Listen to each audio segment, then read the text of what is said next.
Super speciality హాస్పిటల్ను doctor మర్రి చెన్నారెడ్డి గారి పేరు మీద సనత్ నగర్లో ప్రారంభించుకోవడం అంటే ఇది నిజంగా తెలంగాణ రాష్ట్ర పేద ప్రజలకు అత్యంత ప్రయోజనకరమైంది. ఆదిలాబాద్ నుంచి మొదలు పెడితే అలంపూర్ వరకు ప్రతి మారుమూల ప్రాంతాలలో ఉన్న దళితులకు, గిరిజనులకు, ఆదివాసీలకు, నిరుపేదలందరికీ ఈరోజు ఈ వైద్య సహాయాన్ని అందుబాటులోకి తీసుకువచ్చినాం. చాలామంది చాలా విషయాలు మాట్లాడుతున్నారు.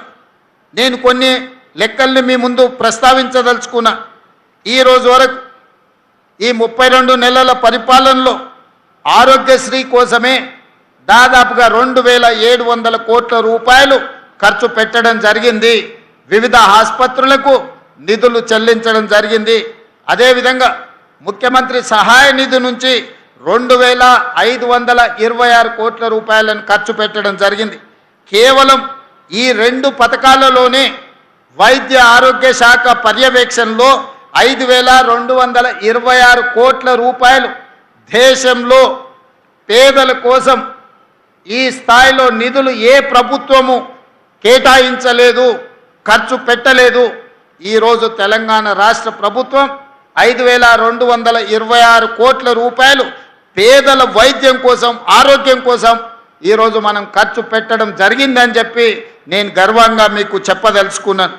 అదేవిధంగా శాఖ నిర్వహణ కోసం దాదాపుగా ఇప్పటి వరకు తెలంగాణ రాష్ట్ర ప్రభుత్వం ప్రతి సంవత్సరం యావరేజ్గా మెడికల్ అండ్ హెల్త్ డిపార్ట్మెంట్కి 13,000 కోట్ల రూపాయలు బడ్జెట్లో కేటాయిస్తే ఇప్పటి వరకు తెలంగాణ రాష్ట్ర ప్రభుత్వం ఏర్పడిన తర్వాత, ప్రజాపాలన వచ్చిన తర్వాత 21,800 కోట్ల రూపాయలు దాదాపుగా ఈ శాఖలో మనం నిధులను ఖర్చు పెట్టడం జరిగింది. ఇది మేము బాధ్యతగా భావిస్తున్నాం. ప్రజలు మా మీద పెట్టుకున్న నమ్మకానికి, విశ్వాసానికి ప్రతీకగా నిరంతరం మేము పరితపిస్తూ నిరంతరం జాగ్రత్తగా రూపాయి కూడబెట్టి ఈరోజు పేదల వైద్యానికి ఈరోజు ఈ నిధులను అందుబాటులోకి తీసుకొచ్చినాం. ఉస్మానియా హాస్పిటల్ నిజాం సర్కారు 100 సంవత్సరాల పైగా ముందు పేదల కోసం ప్రారంభించిన హాస్పిటల్ అది కూలిపోవడానికి సిద్ధమై, అక్కడ వైద్యాన్ని అందించడానికి కష్టమై, వర్షాలు వచ్చినప్పుడు హాస్పిటల్ లోపలికి వరదలు వస్తే అక్కడ పేదలకు వైద్యం అందించడం కష్టమైంది. 10 సంవత్సరాల అధికారంలో ఉన్నవాళ్ళు ఉస్మానియా హాస్పిటల్ని ఇంకొక దగ్గర నిర్మించాలన్న ఆలోచన కూడా వాళ్ళకు రాలేదు, నిర్ణయం తీసుకోలేదు. కానీ మన ప్రభుత్వం వచ్చిన తర్వాత ఉస్మానియా హాస్పిటల్ పక్కనే గోష మహల్లో 30 ఎకరాలలో 2700 కోట్ల రూపాయలతోటి 2000 పడకల మల్టీ సూపర్ స్పెషాలిటీ హాస్పిటల్ని ఉస్మానియా దగ్గర ఈరోజు మనం నిర్మించుకుంటున్నాం. తొందరలోనే మనం పూర్తి చేసుకోబోతున్నాం. సనత్ నగర్లో టెంకాయ కొట్టిండ్రు, నిధులు నిర్మాణం మర్చిపోయింది. అల్వాల్లో టిమ్స్కి టెంకాయ కొట్టిండ్రు, నిధులు నిర్మాణం మర్చిపోయిండ్రు. ఎల్బీ నగర్లో టిమ్స్ హాస్పిటల్కి టెంకాయ కొట్టిండ్రు, నిధులు నిర్మాణం మర్చిపోయిండ్రు. వరంగల్లో కూడా పెద్ద హాస్పిటల్ని కడతామని ఉన్నదాన్ని నిర్వీర్యం చేసి కొత్త నిర్మాణం కోసం ఉపన్యాసాలు ఇచ్చి అది కూడా మర్చిపోయిండ్రు. అందుకే మన ప్రభుత్వం వచ్చిన తర్వాత అత్యంత ప్రాధాన్యతలో భాగంగా ఉస్మానియా హాస్పిటల్, సనత్ నగర్ టిమ్స్ని, అల్వాల్ టిమ్స్ని, ఎల్బీ నగర్ టిమ్స్ని, వరంగల్లో ఉండే హాస్పిటల్ని ఈరోజు అత్యంత ప్రాధాన్యతతో నిధులు కేటాయించి నిర్మాణాలు వేగంగా పూర్తి చేస్తున్నాం. ఇవన్నీ హాస్పిటల్ పూర్తి అయితే 10,000 పడకల ఆసుపత్రులు ఈరోజు తెలంగాణలో పేదలకు అందుబాటులోకి వస్తాయి. తద్వారా పేదలకు ఒక విశ్వాసాన్ని, ఒకనాడు జానపదాలలో పాడుకునే వాళ్ళు తెలంగాణ మారుమూల పల్లెల్లో నేను రాను బిడ్డో సర్కారు దావకానకి అని. ఎందుకంటే 100 బాధలు ఒక్క పదంలో, ఒక్క జానపదంలో ఆనాడు చెప్పుకోవడం జరిగింది. ఈనాడు రాబోయే సంవత్సరంన్నర తిరిగే లోపల 2027 డిసెంబర్ 9 తారీఖు లోపల Osmania hospital, Alwal, LB Nagar and Warangal ప్రతి 6 నెలలకు ఒక హాస్పిటల్ని పూర్తి చేసి ఏ కార్పొరేట్ హాస్పిటల్ కూడా మన ప్రభుత్వ ఆసుపత్రులతో పోటీ పడలేని విధంగా తీర్చిదిద్ది ఒక్కొక్క హాస్పిటల్కు ఒక్కొక్క డైరెక్టర్ను నియమించి ఆ డైరెక్టర్ పర్యవేక్షణలో ఈరోజు నిమ్స్ అందిస్తున్న సేవలకు పోటీగా ఈరోజు ప్రపంచంలోనే నిమ్స్ హాస్పిటల్కి ఎయిమ్స్తో పోటీపడి సేవలు అందిస్తున్న గుర్తింపు ఉన్నది. రాబోయే రోజుల్లో వీటన్నిటిని కూడా ఆ స్థాయిలో నిర్వహించి వాటికి అవసరమైన నిధుల కేటాయింపే కాదు, వాటిని నిర్వహించడంలో ఏ అపోలో యశోద ఏఐజీకి వెళ్తే ఎంత పరిశుభ్రంగా ఈ హాస్పిటళ్లను నిర్వహిస్తున్నారో రాబోయే రోజుల్లో ఈ హాస్పిటల్స్ని కూడా అదే స్థాయిలో నిర్వహిస్తాం. వాటి మీద ప్రత్యేకమైన కార్యాచరణ తీసుకోవాల్సిందిగా మా సిబ్బందికి అందరికీ నేను సూచన చేస్తున్నా. ఇక్కడికి వచ్చే వాళ్ళకు ఉచితంగా భోజనం, ఉండడానికి అటెండెంట్స్, పేషెంట్లు వెంబడి ఎవరైనా వస్తే వాళ్ళు బయటికి వెళ్ళి హోటళ్లలోనో లాడ్జిల్లోనో ఉండడం కష్టం, ఇక్కడ ఉండే పేషెంట్లను చూసుకోవడం ఇబ్బంది. అందుకే ఇక్కడికి పేషెంట్లతో పాటు వచ్చే వాళ్లకు డార్మెటరీస్ ఇవ్వాలని, అదేవిధంగా క్యాంటీన్లో మంచి ఫుడ్ ఇవ్వాలని, ఇతర వసతులు కూడా వాళ్ళకి ఇవ్వాలని అవసరమైన నిధులను మంజూరు చేయాల్సిందిగా, సూపర్ పీజీని కూడా ఇక్కడ శాంక్షన్ చేయాల్సిందిగా, నర్సింగ్ కాలేజెస్ ఇక్కడ ఉంటే 60-70% పేషెంట్లకు మా నర్సులే సేవలు అందిస్తారు. ఆ పైన వాళ్ళకే డాక్టర్లతో అవసరం ఉంటుంది. 70% పైగా ఆసుపత్రికి వచ్చే పేదలకు వైద్యాన్ని మా నర్సింగ్ సోదరిమణులే సేవలు అందిస్తారు. పైనుండే 30%కే డాక్టర్లు సూపర్ స్పెషాలిటీ డాక్టర్స్తోనే అవసరం ఉంటుంది.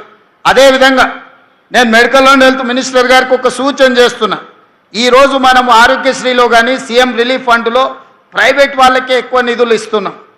మీరు గవర్నమెంట్లో డాక్టర్లను అదనపు సమయాన్ని పని చేయమని ఉండి సర్జరీలు చేసే డాక్టర్లకు ఇన్సెంటివ్స్ ఇద్దాం.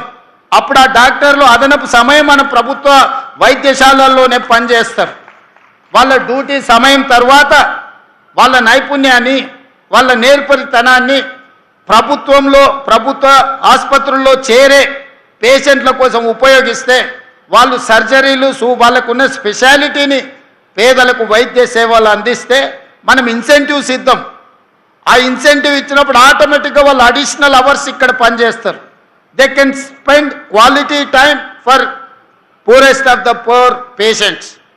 సో ఇప్పుడు మనం ఇక్కడ ఇవ్వకపోతే వాళ్ళు డ్యూటీ అవర్స్లో ఇక్కడ పనిచేసుకొని వాళ్ళు ప్రైవేట్ ప్రాక్టీస్ చేయడమో, ప్రైవేట్ హాస్పిటల్స్లో పనిచేయడమో, లేదా వాళ్ళకున్న నైపుణ్యాన్ని ఇతర దగ్గర ఉపయోగిస్తున్నారు. కాబట్టి మీరు దీనికి క్షుణ్ణంగా పరిశీలించి నేను అధికారులకు కూడా సూచన చేస్తున్నా. సూపర్ స్పెషాలిటీ ఉన్న డాక్టర్స్ని if they spend additional time, if they are going to serve additional time in our hospitals, we have to appreciate them, we have to give incentives them through this Arogyasri or CM Relief Fund. So ఈ విధంగా ఈ శాఖను ప్రక్షాళన చేసుకొని ప్రజలకు విశ్వాసం కల్పించి ప్రజలకు ఒక నమ్మకాన్ని అందించి మాకు కష్టం వస్తే తెలంగాణ రాష్ట్ర ప్రభుత్వం ఉన్నది, మమ్మల్ని చూసుకోవడానికి తెలంగాణ ముఖ్యమంత్రి రేవంత్ అన్న ఉన్నాడనే భరోసా మీరు కల్పించాలి. పేదలకు నమ్మకం, విశ్వాసం కల్పిస్తే మన జన్మ సార్థకమైనట్టే. విద్యార్థులకు నర్సరీ టు 12th వరకు విద్యను అందించి 12th తర్వాత సాంకేతిక నైపుణ్యాన్ని అందిస్తే మనం ఏ వెల్ఫేర్ స్కీమ్ వాళ్ళకి ఇవ్వాల్సిన పని లేదు, వాళ్ళే సొంతంగా బతుకుతారు. ఈ దేశంలోనే కాదు ఇతర దేశాలలో కూడా సేవలు అందిస్తారు. లక్షల రూపాయలు సంపాదించి వాళ్ళ కుటుంబాన్ని ఆదుకునే ప్రయత్నం చేస్తారు. ఎవరు కూడా ఇష్టంతో సంక్షేమ పథకాలను తీసుకోరు ప్రభుత్వం నుంచి ఉచితంగా. కష్టం వచ్చినప్పుడు మాత్రమే సంక్షేమ పథకాలను ఉచితంగా తీసుకోవాలని ఆలోచన చేస్తారు. చాలామంది ఆత్మగౌరవంతో బ్రతకాలనుకుంటారు, కష్టపడి బతకాలనుకుంటారు, విద్య నేర్చుకొని సాంకేతిక నైపుణ్యాన్ని నేర్చుకొని సమాజంలో గౌరవం పొందాలనుకుంటారు. ఆ అవకాశాలు ప్రభుత్వం కల్పించలేనప్పుడే, ప్రభుత్వం అందించలేనప్పుడే సంక్షేమ పథకాల కోసం ఎదురు చూస్తారు. సంక్షేమ పథకాలను తగ్గించాలనుకుంటే సర్వస్వతంత్రంగా వాళ్ళ కాళ్ళ మీద నిలబడే విధంగా మన విధానాలను మనం అమలు చేస్తే ఏ ప్రజలు కూడా ప్రభుత్వం నుంచి ఉచితంగా ఆశించరు. అందుకే ఈరోజు మనం ఈ విషయాలకు సంబంధించి nursery to 12th class breakfast, lunch, education, school kit ఇవన్నీ ఇవ్వడంతో పాటు నాణ్యమైన విద్యను అందించాలి. 12th తర్వాత సాంకేతిక నైపుణ్యాన్ని మనం అందించాలి. దాని మీద పూర్తి స్థాయిలో మా సహచర మంత్రులు సమయాన్ని కేటాయించి ప్రజలందరికీ వివరించి ప్రభుత్వము పేద ప్రజల కోసమే పనిచేస్తుందనే నమ్మకాన్ని కలిగిద్దామని మీ అందరికీ విజ్ఞప్తి చేస్తూ, నిన్న మన ఒక ఆయన ఇక్కడికి వచ్చిపోయాడు. ఈ విషయాన్ని కూడా మీతో పంచుకోవాలి. సనత్ నగర్ ఎమ్మెల్యే గారు వాళ్ళ పార్టీ నాయకుడిని మనం పూర్తి చేసి ప్రారంభిస్తున్నామంటే ముందుగానే ఎట్లయినట్టు మనం రివ్యూస్ చేసినప్పుడు టీవీలలో పేపర్లలో వార్తలు వస్తాయి. వచ్చే నెలలో ముఖ్యమంత్రి గారు లేదా వైద్య ఆరోగ్య శాఖ మంత్రి ఉప ముఖ్యమంత్రి గారు సనత్ నగర్ హాస్పిటల్ని ప్రారంభించబోతుండు అని టీవీల పేపర్లో చూడంగానే పొద్దున్నే లేస్తున్నారు, పగటి వేషగాళ్ళలాగా తయారవుతున్నారు, ఇక్కడికి వచ్చి హడావిడి చేస్తున్నారు. ఆ సనత్ నగర్ ఎమ్మెల్యే గారు కేటీఆర్ గారిని తీసుకొచ్చి హాస్పిటల్ అంతా అక్కడ ఇక్కడ కళ్ళు తిరిగి చూసిండు. ఇది మేమే కష్టపడి కట్టినాం, రేవంత్ రెడ్డి గారు ప్రారంభిస్తున్నాడని ఆరోపణ చేసింది. నాకేం అభ్యంతరం లేదు. అట్లీస్ట్ వాళ్ళ ఆత్మ పరిశీలన చేసుకోవడానికన్నా పర్యటన పనికొస్తుంది.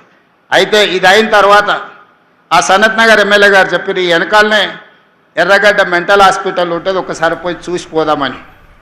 మనోనికి బుర్ర తక్కువ కదా, ఆలోచన ఉండదు కదా.